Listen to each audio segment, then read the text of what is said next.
నటి అశూరెడ్డికి సిసిఎస్ పోలీసులు నోటీసులు జారీ చేశారు. ఆమెతో పాటు ఆమె పేరెంట్స్ కి కూడా 41A కింద నోటీసులు అయితే జారీ చేశారు. సో ఏదైతే గత కొన్ని రోజులుగా కూడా నటు అశూరెడ్డి అయితే వార్తల్లో చక్కర్లు కొడుతుందని చెప్పుకోవాలి. ప్రేమ పెళ్లి పేరుతో కూడా ఎన్ఐఏ నుంచి భారీగా మోసం చేసి 10.5 కోట్ల వరకు కూడా అశూరెడ్డి కాజేశారంటూ కూడా బాధితుడి తండ్రి ఫిర్యాదు చేశారు. సో ఈ నేపథ్యంలోనే దీనిపై కేసు నమోదు చేసిన పోలీసులు అయితే అప్పటి నుంచి దర్యాప్తు చేస్తున్నారు. సో ఇప్పుడైతే సిసిఎస్ పోలీసులు అశూరెడ్డికి అయితే నోటీసులు జారీ చేశారు. ఆమె పేరెంట్స్ కు కూడా 41A కింద అయితే నోటీసులు అయితే అందజేశారు. ఏకంగా 10.5 కోట్లు కాజేశారంటూ కూడా అశూరెడ్డిపై కేసు నమోదు చేయడం జరిగింది. ప్రేమించి పెళ్లి చేసుకుంటానంటూ కూడా ఒక వ్యక్తిని ఎన్ఆర్ఐ వ్యక్తిని అయితే నమ్మించి మోసం చేసి భారీ మొత్తంలో డబ్బులు కాజేసింది. సో వీటన్నిటికీ కూడా ఎక్కడ వాళ్ళ దగ్గర నుంచి సమాధానాలు దొరకట్లేదు. దీనిపైనే బాధితుడు ఫిర్యాదు మేరకు కూడా పోలీసులు అయితే కేసు నమోదు చేయడం జరిగింది. అయితే మరోపక్కన బాధితుడి తండ్రి ఫిర్యాదుతో కూడా ఇప్పటికే క్రిమినల్ కేసు అయితే నమోదు చేశారు. మరోపక్కన ఎఫ్ఐఆర్ ను క్వాష్ చేయాలని హైకోర్టులో అశూరెడ్డి అయితే పిటిషన్ వేసింది. సో దీనిలో నాకు ఎలాంటి సంబంధం లేదు, చిన్న చిన్న ఒడిదుడుకులు జరిగాయి, నేను ఎవరిని మోసం చేయలేదంటూ కూడా తనపై పెట్టిన ఏదైతే కేసు ఉందో దాన్ని క్వాష్ చేయాలంటూ కూడా అశూరెడ్డి అయితే అటు పిటిషన్ దాఖలు చేసింది. సిసిఎస్ పోలీసుల దర్యాప్తుపై కూడా స్టే ఇవ్వాలని అశూరెడ్డి లాయర్ అయితే కోరుతున్నారు. ఒక పక్కన ఇరువురు కూడా అటు ఈగల్ టీం ద్వారా ముందుకెళ్తున్నారు. సో అశూరెడ్డి లాయర్ దీనిపైన స్టే ఇవ్వాలని ఎఫ్ఐఆర్ ను క్వాష్ చేయాలని హైకోర్టులో కోరినా కూడా సిసిఎస్ పోలీసుల దర్యాప్తుపై స్టే ఇవ్వాలంటూ కూడా ఇప్పటికీ అశూరెడ్డి లాయర్ అయితే కోరడం జరిగింది. అయితే పోలీసుల దర్యాప్తుపై స్టే ఇవ్వడానికి హైకోర్టు అయితే నిరాకరణ చేసిందని చెప్పుకోవాలి. సో ఈ కేసులో ముందు నుంచి ప్రధానంగా ఆరోపణలు చూసుకుంటే కనుక అశూరెడ్డి ఏదైతే డబ్బులు తీసుకుందో దానికి సంబంధించి కూడా వాళ్ళు ఆధారాలు అయితే చూపిస్తున్నారు. అయితే అశూరెడ్డి దీనికి వ్యతిరేకంగా కూడా నా మీద వాంటెడ్ గానే కుట్రలు చేస్తున్నారంటూ తను కూడా ఒక కంప్లైంట్ అయితే నమోదు చేసింది. అండ్ అలాగే తనపై పెట్టిన ఎఫ్ఐఆర్ ను క్వాష్ చేయాలంటూ కూడా హైకోర్టులో పిటిషన్ వేసింది. దీంతో తన తరపు లాయర్ కూడా దీన్ని క్వాష్ చేయాలంటూ కూడా ఒక పక్కన కోర్టులు అయితే పోరాడుతున్నారు. అయితే దీన్ని ఎక్కడ కూడా పోలీసుల దర్యాప్తుపై స్టే ఇవ్వడానికి హైకోర్టు అయితే నిరాకరించిందని చెప్పాలి. కౌంటర్ దాఖలు చేయాలని హైకోర్టు ఆదేశించింది. ఇక దీనిపై తదుపరి విచారణ కూడా జూన్ 9కి వాయిదా వేస్తుంది. సో అప్పటి వరకు కూడా దీనిపై ఏదైతే ఇంకా స్టే ఇలాగే కొనసాగుతుంది, స్టే ఇవ్వలేమంటూ కూడా హైకోర్టు తేల్చి చెప్పేసిందని చెప్పుకోవాలి. మరి దీనిపై ఇప్పుడు అశూరెడ్డిని అలాగే వాళ్ళ పేరెంట్స్ని కూడా విచారిస్తారా లేదనేది కూడా చూడాలి. ఇక మరింత సమాచారం మా ప్రతినిధి రానా అందిస్తారు. రానా, చూస్తున్నాం కదా ఏదైతే గత కొన్ని రోజులుగా కూడా అశూరెడ్డి తమను మోసం చేసిందంటూ కూడా ఏదైతే బాధితుడు అతను తండ్రి ఎవరైతే ఉన్నారో ఆయన ఫిర్యాదు మేరకు ఇప్పుడైతే సిసిఎస్ పోలీసులు నోటీసులు ఇచ్చినట్టు తెలుస్తుంది. ఇప్పుడు వాళ్ళని తీసుకెళ్లి విచారించే అవకాశం ఉందా? హైకోర్టు ఏం చెప్తుంది? ఎప్పుడైతే లండన్ లో ఉన్నటువంటి ధర్మేంద్ర తనను మోసం చేసినట్టు అశూరెడ్డి పైన సిసిఎస్ పోలీసులను ఆశ్రయించి కేసు పెట్టాడు. సో అప్పటి నుంచి కూడా ఈ కేసులో అనేక కీలక మలుపులు తిరుగుతూనే ఉంది.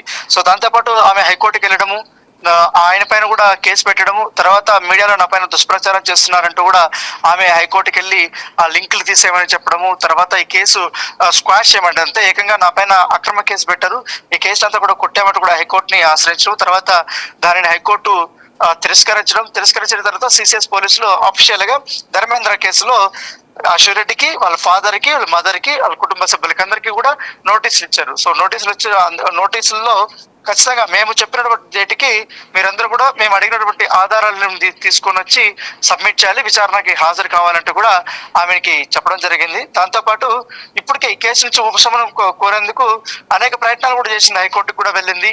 సో హైకోర్టుకి వెళ్ళినా కూడా ఆమెకి ఎటువంటి ఊరట అయితే లభించలేదు. అయితే ఇప్పటి వరకు కూడా ఈ కేసులో వాళ్ళు రిజిస్టర్ చేశా కానీ అరెస్ట్ అయితే ఇప్పటి వరకు అశూరెడ్డిని చేయలేదు. కాబట్టి ఈ కేసులో పూర్తి ఆధారాలను కూడా ఇప్పటికే సేకరించారు. ముఖ్యంగా ధర్మేంద్రకు సంబంధించిన వాళ్ళ ఫాదర్ నుంచి కూడా కొన్ని డాక్యుమెంటేషన్స్ కానీ అలాగే ఏ రూపంలో డబ్బులు తీసుకున్నారు, ఎంత తీసుకున్నారు అన్న దానిపై కూడా పూర్తిగా ఆధారాలను కూడా వారు సేకరించారు.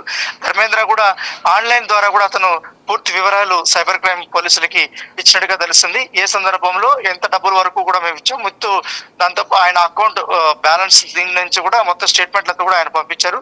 సో దాంతోపాటు ఎక్కడెక్కడ కలిసాము అన్న దానిపై కూడా పూర్తి ఆధారాలను తీశారు. ఏ సమయంలో పెళ్లి సంబంధం కోసం మేము వెళ్ళాము, దాని తర్వాత ఏ సందర్భంలో ఎంత క్యాన్సిల్ అయింది, అప్పటి నుంచి ఎన్ని సందర్భాల్లో ఎవరెవరు మీడియేటింగ్ వహించారు. ఎందుకంటే పెళ్లి ఎట్లా ఆగిపోయింది కాబట్టి ఖచ్చితంగా ఖర్చు పెట్టినటువంటి డబ్బులు చాలా ఎక్కువ ఉంది. సో ఆ డబ్బులంతా కూడా తీసుకురావాలి తీసుకోవాలనే ఉద్దేశంతో ధర్మేంద్ర ఉన్నాడు కాబట్టి అదే అమౌంట్ అడిగినట్టుగా తెలుస్తుంది. సో అమౌంట్ మీద ఎటువంటి క్లారిటీ అయితే వీళ్ళు ఇవ్వలేదు. సో ఇవ్వకపోతే అతను పదే పదే అడగడం జరిగింది. తర్వాత అశ్వరెడ్డి ఇట్లా వేణుస్వామిని కానీ నటి హేమని కూడా మధ్యలో పెట్టి మీడియేటింగ్ చేసినట్టుగా తెలిసింది. కొంత సమయం ఇవ్వాలని కూడా కోరినట్టుగా మనకు సమాచారం అవుతుంది. సో ఆ సమయం గడువు అంతా ముగిసిపోయిన తర్వాత కూడా పూర్తి స్థాయిలో ఇప్పటి వరకు ఎటువంటి ఇన్ఫర్మేషన్ లేదు. పైగా ఆమె ఉల్టా కూడా మన బెదిరిస్తుందనేసి కూడా ఆయన కేసు పెట్టిన బదులు అన్ని కోణాల్లో కూడా ఇప్పుడు పోలీసులు విచారణ చేస్తున్నారు. ఎందుకంటే ఈ సైబర్ క్రైమ్ సంబంధించినటువంటి కేసుల్లో ఎవిడెన్స్ అనేది చాలా ఇంపార్టెంట్. ప్రాథమిక ఎవిడెన్స్లు అనేది చాలా ఇంపార్టెంట్ కాబట్టి దాన్ని పూర్తి స్థాయిలో వారు తీసుకుంటారు. సో తీసుకున్న తర్వాత ఆమె పైన ఇప్పుడు విచారణ చేసిన తర్వాత విచారణలో ఆమె చెప్పే అంశాలను పట్టుకొని ఫర్దర్ గా కేసు ముందుకెళ్లే అవకాశం ఉంది. ఒకవేళ అయితే ఈ కేసులో నిరూపితమైతే ఖచ్చితంగా ఆమెను అరెస్ట్ చేసే అవకాశాలు కూడా మనకు తెలుస్తోంది. ఎస్ రానా, మరో పక్కన చూసుకుంటే ఏదైతే వాళ్ళు ఇచ్చిన అమౌంట్ మొత్తం కూడా క్యాష్ రూపంలో నగదు రూపంలోనే ఇచ్చారా, లేదంటే ప్లాట్లు బంగారం రూపంలో కూడా తను కొంత తీసుకుందంటూ కూడా చెప్తున్నారు. అసలు ట్రాన్సాక్షన్స్ మొత్తం ఎలా జరిగాయనేవి ఇప్పటివరకు ఒక క్లారిటీ వచ్చిందా? అండ్ అలాగే తనను భయపెట్టేందుకు కూడా, ఎందుకంటే రీసెంట్గా కూడా ఒక ఆడియో అయితే బయటికి రిలీజ్ అవ్వడం జరిగింది. సో ఎందుకంటే నా దగ్గర ఇప్పుడైతే ₹1 కోటి వరకు ఉన్న అవి ఇస్తాను, మిగతాయి నేను సెటిల్ అయ్యేకి ఇస్తానంటూ కూడా ఒక ఆడియో వచ్చింది. సో అది ఎంతవరకు నిజం? ఎగ్జాక్ట్లీ ఇప్పుడు పెళ్లి చేసుకుంటానని చెప్పిన తర్వాతనే అతను డబ్బులు పంపించడం స్టార్ట్ చేశారు. దాంతో పాటు నేను యుఎస్ లో మాస్టర్స్ చేయాలి. సో మాస్టర్స్ చేసిన తర్వాత కొంతలోనే మధ్యలోనే ఆగిపేసి నేను సినిమా ఇండస్ట్రీ పైన ఎక్కువగా దృష్టి పెడదాం అనుకుంటాను, సినీ అవకాశాలు కూడా నాకు వస్తున్నాయనేది కూడా ఆమె చెప్పడము. దానితో పాటు మా నాన్న నాకు సపోర్ట్ చేయటం లేదు, సో ఇక మీద ఎక్స్పెన్సెస్ అన్ని నువ్వే చూసుకోవాలనేది చెప్పడం. తర్వాత అతను ప్రతి నెల ఆన్లైన్ ద్వారా డబ్బులు పంపించడం, తర్వాత ఒకవేళ హైదరాబాద్కి వచ్చినప్పుడు నగదు రూపంలో ఇవ్వడము. దానితో పాటు ఇద్దరు పెళ్లి అయిన తర్వాత స్థిరపడడానికి మంచి విల్లా కావాలనే ఉద్దేశంతో ఆమె ఒక ప్లేస్ కూడా చెప్పినట్టుగా తెలిసింది. ఆ విల్లాకి కావాల్సినటువంటి అడ్వాన్స్ ₹3 కోట్ల వరకు కూడా అతను చెల్లించినట్టుగా తెలుస్తుంది. సో అతనే డైరెక్ట్ గా ఆమె పేరు మీద రిజిస్ట్రేషన్ చేయించినట్టుగా సమాచారం అవుతుంది. దాంతో పాటు పలు దఫాలుగా ఆమె అకౌంట్ కే ఎక్కువగా డబ్బులు పంపించారు. తర్వాత వాళ్ళ మదర్ అకౌంట్ కి పంపించారు, వాళ్ళ సిస్టర్ అకౌంట్ కూడా దాదాపు 50 లక్షలు పంపించినట్టుగా ఆధారాలు అనేది ఇప్పటి వరకు లభించాయి. సో దాన్ని బేస్ చేసుకొని ఇప్పుడు ఇన్వెస్టిగేషన్ చేస్తున్నారు. సో దాంతో పాటు ఆమె ఈ డబ్బులు తీసుకున్న తర్వాత బెదిరింపులు పడి నాకు వాళ్ళు తెలుసు వీళ్ళు తెలుసు అనే వ్యవహారాలతో మాట్లాడడం వల్లనే అతనికి విసుగుపోయి కేసు పెట్టానని కూడా ధర్మేంద్ర చెప్తున్నారు. సో చూడాలి ఇప్పుడు అతను చెప్తున్నట్టుగా ఎంతవరకు డబ్బులు రిసీవ్ అయింది. దాంతోపాటు టెక్నికల్ గా కూడా వీళ్ళు నిరూపితం చేయాల్సిన అవసరం ఉంటుంది. కాబట్టి ఇప్పుడు అశ్వరెడ్డికి సంబంధించిన వర్షన్ కూడా పోలీసులు తీసుకొని పూర్తి స్థాయిలో ఇన్వెస్టిగేషన్ అయితే చేయబోతున్నారు. ఇస్రానా, అంటే ఇప్పుడు దర్యాప్తు సాగితే కనుక వాళ్ళు చేసిన నేరాలన్నీ బయటపడతాయి, ఏదంటే తను చేసిన తప్పు బయటకు వస్తుందని ఇప్పుడు కేవలం దర్యాప్తుపై స్టే అడుగుతుంది అటు లాయర్ ద్వారా అనేసి అనుకోవచ్చా? ఖచ్చితంగా, ఎందుకంటే ఇప్పుడు ఏదైనా కూడా ఇప్పుడు ఆమె పైన ఆరోపణలు వచ్చారు, ఇమీడియట్ గా ఆమె హైకోర్టుకి వెళ్ళింది. సో ఇటు ధర్మేంద్ర కూడా పూర్తిస్థాయి కేసును అంత ఈజీగా వదలకూడదనే ఉద్దేశంతో కూడా తను కూడా ఉన్నాడు. ఎందుకంటే వాళ్ళ ఫాదర్ కూడా ఇప్పుడు అందరూ ఆల్మోస్ట్ 4-5 మంది దీంట్లో ఇన్వాల్వ్ అయి ఉన్నారు కాబట్టి వాళ్ళ పాత్ర గురించి కూడా మాట్లాడారు. దాంతోపాటు బయటకు వచ్చిన ఆడియోల పైన కూడా ఇప్పుడు ఇన్వెస్టిగేషన్ చేస్తున్నారు. సో చూడాలి, ఈ వారం లోపలనే ఆమెని సిసిఎస్ పోలీసులు పిలిచారు కాబట్టి విచారణకు హాజరైన తర్వాత ఆమె వర్షన్ ఏం చెప్తాది అనేది చూసిన తర్వాత ఫర్దర్ గా ఎటు వెళ్ళాలి అనే దానిపై కూడా దీంట్లో లీగల్ గా అంటే ఎవరెవరు ఓన్లీ అశ్వరెడ్డికి మాత్రమే దీంట్లో నిందితురాలుగా చేర్చాలా, తర్వాత వాళ్ళు ఇప్పుడు మదర్ కానీ వాళ్ళ తన చెల్లెలు కానీ వీళ్ళందరి పేర్లు కూడా వచ్చాయి కాబట్టి దాంతోపాటు ఈ వ్యవహారానికి నా చెల్లెలు కానీ నా కుటుంబ సభ్యులకి ఎటువంటి సంబంధం లేదని అశ్వరెడ్డి ఇప్పటికే చెప్పిన నేపథ్యంలో ఇప్పుడు వాళ్ళు కూడా విచారణకు వచ్చిన తర్వాత వాళ్ళ స్టేట్మెంట్ ఆధారంగానే ఫర్దర్ ఇన్వెస్టిగేషన్ అనేది జరుగుతుంది. అంటే ఇప్పుడు వాళ్ళకి కూడా నోటీసులు ఇచ్చారు 41A కింద. అసలు ఇప్పటి వరకు వాళ్ళ రెస్పాన్స్ ఎలా ఉంది, దీనిపై వాళ్ళు ఏమైనా స్పందించారా?